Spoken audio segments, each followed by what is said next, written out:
ಆ ಕಂದಮ್ಮನಿಗೆ ಜಸ್ಟ್ 3 ವರ್ಷ. ಬೀದಿ ನಾಯಿ ಕಚ್ಚಿದೆ ಅಂತ ಆಸ್ಪತ್ರೆಗೆ ಕರ್ಕೊಂಡು ಹೊರಟವರಿಗೆ ಸಾವಿನ ಶಾಕ್ ಎದುರಾಗಿದೆ. ಪೊಲೀಸರು ಅಡ್ಡ ಹಾಕ್ತಾ ಇದ್ದಂತೆ ನಡೆಯಬಾರದ್ದು ನಡೆದು ಹೋಗಿದೆ. ಶಿವ ಶಿವ, ಇವರ ಗೋಳಾಟ ಚೀರಾಟ ಆಗದ ವೈರಿಗೂ ಬೇಡಪ್ಪ. ಅಯ್ಯೋ ಮಗಳೇ, ನನ್ನ ಬಿಟ್ಟು ಹೋದ್ಯಾ? ನಾವೇನ್ ತಪ್ಪು ಮಾಡಿದ್ವಿ ಅಂತ ಗಿಂತ ಶಿಕ್ಷೆ ಕೊಟ್ಟೆ ಭಗವಂತ ಅಂತ ಹೆತ್ತ ಕರುಳು ಗೋಳಾಡ್ತಿದ್ರೆ ಎಂಥವರ ಕಣ್ಣಾಲೆಗಳು ತುಂಬಿ ಹೋಗಿದ್ವು. ಅಂಗೈಯಲ್ಲಿ ಇಟ್ಕೊಂಡು ಸಾಕಿದ್ದ ತಂದೆಗೆ ಮಗಳ ಹೆಣವನ್ನ ತೊಡೆ ಮೇಲೆ ಮಲಗಿಸಿಕೊಂಡು ಕಣ್ಣೀರಿಡುತ್ತಿದ್ರೆ ಕಲ್ಲು ಮನಸ್ಸಿನವರು ಕಣ್ಣೀರಿಡುತ್ತಿದ್ರು. ತಂದೆ ತಾಯಿ ಕಣ್ಮುಂದೆಯೇ ಹೆತ್ತು ಹೊತ್ತು ಸಾಕಿದ್ದ ಮಗಳು ರಕ್ತಕಾರಿ ಪ್ರಾಣ ಬಿಟ್ರೆ ಹೇಗೆ ತಾನೇ ಸಹಿಸಿಕೊಳ್ತಾರೆ ಹೇಳಿ? ಪೊಲೀಸರ ವಸೂಲಿ ದಾಹಕ್ಕೆ ಬಾಳಿ ಬದುಕಬೇಕಿದ್ದ ಮಗಳು ಸಾವಿನ ಮರೆ ಸೇರಿದ್ದಾಳೆ. ನಾಯಿ ಕಚ್ಚಿದೆ ಅಂತ ಚಿಕಿತ್ಸೆಗೆ ಕರೆದೊಯ್ತಿದ್ದಾಗ ಜವರಾಯ ಅಟ್ಟಹಾಸ ಮೆರೆದಿದ್ದಾನೆ.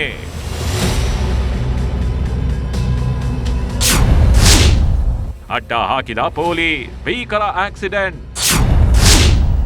ರಸ್ತೆಗೆ ಬಿದ್ದ ಮಗುವಿನ ಮೇಲೆ ಹರಿಯಿತು ಟ್ಯಾಂಕರ್. ನಿಜಕ್ಕೂ ಇದು ಸಾವಲ್ಲ, ಮಹಾ ದುರಂತ. ದೊಡ್ಡಪ್ಪನ ತಪ್ಪು, ಪೊಲೀಸರ ಎಡವಟ್ಟು. ಈ ಕಂದಮ್ಮನ ಆಯಸ್ಸು ಇದ್ದಿದ್ದೇ ಎಷ್ಟೋ ಗೊತ್ತಿಲ್ಲ. ಮಂಡ್ಯದ ಹೆದ್ದಾರಿಯಲ್ಲಿ ನಡೆಯಬಾರದ ಘಟನೆಯೊಂದು ನಡೆದು ಹೋಗಿದೆ. ಬಾಳಿ ಬದುಕಬೇಕಿದ್ದ ಮಗಳನ್ನ ಭಗವಂತ ಹೊಸಕಿ ಹಾಕಿದ್ದಾನೆ. ಜಸ್ಟ್ 3 ವರ್ಷಕ್ಕೆ ಕಂದಮ್ಮ ಇಹಲೋಕದ ಯಾತ್ರೆ ಮುಗಿಸಿದ್ದಾಳೆ. ಈಕೆ ಹೆಸರು ರಿತೀಕ್ಷಾ ಅಂತ. ಮಂಡ್ಯ ಜಿಲ್ಲೆಯ ಮದ್ದೂರಿನ ಗೊರವನಹಳ್ಳಿ ಗ್ರಾಮದವಳು. ಮನೆ ಮುಂದೆ ಆಟ ಆಡ್ತಿದ್ದ ಮಗಳ ಮೇಲೆ ಬೀದಿ ನಾಯಿಗಳು ದಾಳಿ ಮಾಡಿದ್ವು. ಹೀಗಾಗಿ ಚಿಕಿತ್ಸೆಗೆ ಅಂತ ದೊಡ್ಡಪ್ಪನೇ ತನ್ನ ಬೈಕ್ನಲ್ಲಿ ಕರ್ಕೊಂಡು ಹೊರಟಿದ್ದ. ಹೆಲ್ಮೆಟ್ ಹಾಕಿಕೊಳ್ಳುವಷ್ಟು ಟೈಮ್ ಇಲ್ಲ ಅಂತ ಮಗುವಿನ ತಾಯಿಯನ್ನ ಕೂರಿಸಿಕೊಂಡು ಬೈಕ್ನಲ್ಲಿ ಹೊರಟಿದ್ದಾನೆ. ಇದೇ ಸಮಯಕ್ಕೆ ಹೊಂಚು ಹಾಕಿ ಕೂತಿದ್ದ ಯಮರಾಯ ಅಟ್ಟಹಾಸ ಮೆರೆದಿದ್ದಾನೆ.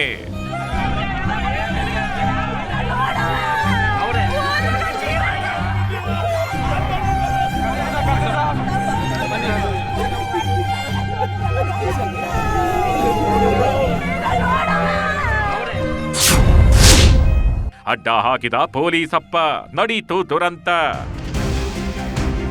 ಮದ್ದೂರಿನಿಂದ ಮಂಡ್ಯ ಕಡೆ ಹೋಗ್ತಿದ್ದಾಗ ಸ್ವರ್ಣಸಂದ್ರದ ಬಳಿ ಪೊಲೀಸರು ಕಾದು ನಿಂತಿದ್ರು.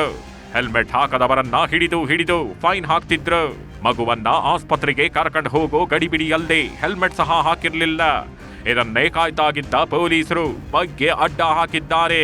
ಆಸ್ಪತ್ರೆಗೆ ಹೋಗ್ತಿದ್ದೇವೆ, ಮಗುವಿಗೆ ಹುಷಾರಿಲ್ಲ ಅಂತಿದ್ದಂತೆ ಅಡ್ಡ ಹಾಕಿದ್ದ ಪೊಲೀಸ್ ಬಿಟ್ಟು ಕಳಿಸಿದ್ದಾರೆ. ಬೈಕ್ ಸ್ಟಾರ್ಟ್ ಮಾಡಿಕೊಂಡು ಹೊರಡ್ತಿದ್ದಂತೆ ಸ್ವಲ್ಪ ದೂರದಲ್ಲೇ ನಿಂತಿದ್ದ ಮತ್ತೊಬ್ಬ ಪೊಲೀಸ್ ಅಡ್ಡ ಹಾಕಿದ್ದಾನೆ. ಮಗುಗೆ ಹುಷಾರಿಲ್ಲ ಅಂದ್ರೂ ಕೇಳಿಲ್ಲ, ಬೈಕ್ ನಿಲ್ಸು ಅಂತ ತಡೆದಿದ್ದಾನೆ. ಈ ವೇಳೆ ಅದ್ಯಾರು ಬೈಕ್ ಸವಾರನ ಕೈ ಎಳೆದ್ರೋ ಗೊತ್ತಿಲ್ಲ, ಕಂಟ್ರೋಲ್ ತಪ್ಪಿದ್ದಂತೆ ಬೈಕ್ ಸ್ಕಿಡ್ ಆಗಿದೆ. ಹೀಗಾಗಿ ಹಿಂದೆ ಕೂತಿದ್ದ ತಾಯಿ ಮಗಳು ನೆಲಕ್ಕೆ ಬಿದ್ದಿದ್ದಾರೆ. ಇದೇ ಸಮಯಕ್ಕೆ ಹಿಂದಿನಿಂದ ಬಂದ ಟ್ಯಾಂಕರ್ ಬಾಲಕಿಯ ತಲೆ ಮೇಲೆ ಹತ್ತಿ ಹೋಗಿದೆ. ಯಮಗಾತ್ರದ ಕ್ಯಾಂಟರ್ ಬಾಲಕಿ ತಲೆ ಮೇಲೆ ಹತ್ತಿದ್ರೆ ಏನಾಗ್ಬೇಡ ಹೇಳಿ? ರಸ್ತೆಗೆ ಬಿದ್ದವಳು ಅಲ್ಲೇ ಉಸಿರು ಚೆಲ್ಲಿದ್ದಾಳೆ. ಪೊಲೀಸರು ಹಿಡಿಲಿಲ್ಲ ಅಂದರೆ ಪಾಪಗೇನೋ ಆಗ್ತಿರಲಿಲ್ಲ, ನಮ್ಮ ಕೊಡಗೆ ನಾವು ಹೋಗುವು ನಮಗೇನೋ ಆಯ್ತಿರಲಿಲ್ಲ. ಪೊಲೀಸರು ಅಲ್ಲಿ ಬಂದು ಅವ್ರಾಗ ಅಡ್ಡ ಹೊಡೆದ್ರು, 2 ಸಲ ಕೈ ಅಡ್ಡ ಹೊಡೆದ್ರು. ಆಗ ಒಬ್ರು ಕೈಯೇ ಹಿಂಗೆ ಹಿಡಿದು ಎಳೆದ್ರು. ಅವ್ರು ಯಾರು ಅಂತ ಸರಿಯಾಗಿ ಅಬ್ಸರ್ವ್ ಮಾಡೋಕ್ಕಾಗಿಲ್ಲ. ಆದ್ರಿಂದ ಕೈಯಿಂದ ಗೆಡ್ದಲ್ಲ ಗಾಡಿ ಅದು ಕಾಲ್ಸಿ ಮುಂದಕ್ಕೆ ಮುಡಿದೆ, ಕಾಲ್ಸಿ ನಾವು ಮುಂದಕ್ಕೆ ಬಿದ್ದೋದು. ಪಾಪ ಇನ್ನೊಂದು ಸ್ವಲ್ಪ ಮುಂದಕ್ಕೆ ಬಿದ್ದೋಯ್ತು, ಟೆಂಪೋ ತಲೆ ಮೇಲೆ ಹತ್ಬಿಡ್ತು. ಯಾವಾಗ ಮಗು ಸಾವನ್ನಪ್ತು ಸ್ಥಳೀಯರು ರೊಚ್ಚಿಗೆದ್ದಿದ್ದಾರೆ. ಪೊಲೀಸರಿಂದಲೇ ಈ ದುರಂತ ಸಂಭವಿಸಿದ್ದು. ಕೂಡಲೇ ತಪ್ಪಿತಸ್ಥ ಪೊಲೀಸರನ್ನ ಅಮಾನತು ಮಾಡಬೇಕು ಅಂತ ಪಟ್ಟು ಹಿಡಿದ್ರು. ಮಂಡ್ಯ ಮಿಮ್ಸ್ ಆಸ್ಪತ್ರೆ ಮುಂದೆ ಮಗುವಿನ ಮೃತದೇಹ ಬಿಟ್ಟು ಪ್ರತಿಭಟನೆ ನಡೆಸಿದ್ರು. ಯಾವಾಗ ಜನರ ಆಕ್ರೋಶ ಜೋರಾಯ್ತು, ಡ್ಯೂಟಿಯಲ್ಲಿದ್ದ 3 ASIಗಳನ್ನ ಅಮಾನತು ಮಾಡಿ SP ಮಲ್ಲಿಕಾರ್ಜುನ್ ಬಾಲದಂಡಿ ಆದೇಶ ಹೊರಡಿಸಿದ್ದಾರೆ. ಇನ್ನೊಂದು ವಾಹನ ಬಂದು ಆ ವಾಹನಕ್ಕೆ ಟಚ್ ಆಗಿದ್ದರಿಂದ ಮಗು ಏಕಾಏಕಿ ರಸ್ತೆ ಮೇಲೆ ಬಿದ್ದಿದೆ. ಆ ಒಂದು ಸಂದರ್ಭದಲ್ಲಿ ಹಿಂದಿನಿಂದ ಬರ್ತಾ ಇರೋ ಒಂದು ಲಾರಿ ಆ ಮಗುವಿನ ಮೇಲೆ ಹತ್ತಿದ್ರಿಂದ ಮಗುವಿಗೆ ತೀವ್ರತರವಾದ ಒಂದು ಗಾಯ ಆಗಿ ನಂತರ ಆಸ್ಪತ್ರೆಗೆ ಹೋಗುವಷ್ಟರಲ್ಲಿ ಮಗು ಸಾವನ್ನಪ್ಪಿದೆ ಅಂತೇಳಿ ಡಾಕ್ಟರ್ಗಳು ದೃಢಪಡಿಸಿದ್ದಾರೆ. ASIಗಳು ಅವರು ಸರಿಯಾದ ಸುರಕ್ಷತಾ ನಿಯಮಗಳನ್ನು ಪಾಲಿಸದೆ ಈ ವಾಹನಗಳನ್ನು ತಪಾಸಣೆ ಮಾಡ್ತಾ ಇರುವುದು ಮೇಲ್ನೋಟಕ್ಕೆ ಕಂಡು ಬಂದಿದ್ದರಿಂದ ಈ 3 ಜನ ಸಿಬ್ಬಂದಿಯವರನ್ನು ನಾನು ತಕ್ಷಣದಿಂದ ಜಾರಿಗೆ ಬರುವಂತೆ ಅಮಾನತುಪಡಿಸಿದ್ದೀವಿ. ಇನ್ನು ಮಗುವಿನ ಸಾವಿನ ಬಗ್ಗೆ ಪ್ರತಿಕ್ರಿಯೆ ನೀಡಿದ ವಿಪಕ್ಷ ನಾಯಕ R. ಅಶೋಕ್, ಪೊಲೀಸರ ಬೇಜವಾಬ್ದಾರಿಯಿಂದಲೇ ಮಗು ಸಾವನ್ನಪ್ಪಿದೆ.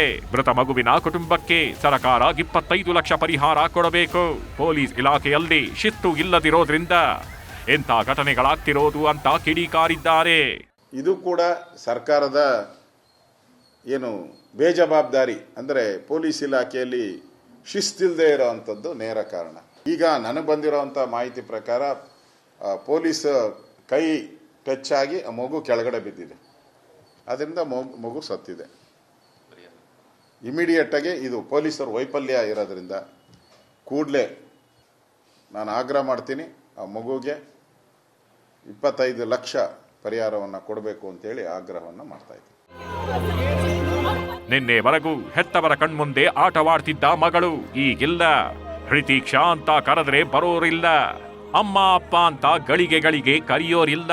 ಕರುಳ ಕುಡಿಯನ್ನ ಕಳ್ಕೊಂಡ ಹೆತ್ತವರ ಗೋಳು ನಿಜಕ್ಕೂ ದೇವರಿಗೆ ಪ್ರೀತಿ. ಸುನೀಲ್ ಗೌಡ, ನ್ಯೂಸ್ 18 ಮಂಡ್ಯ.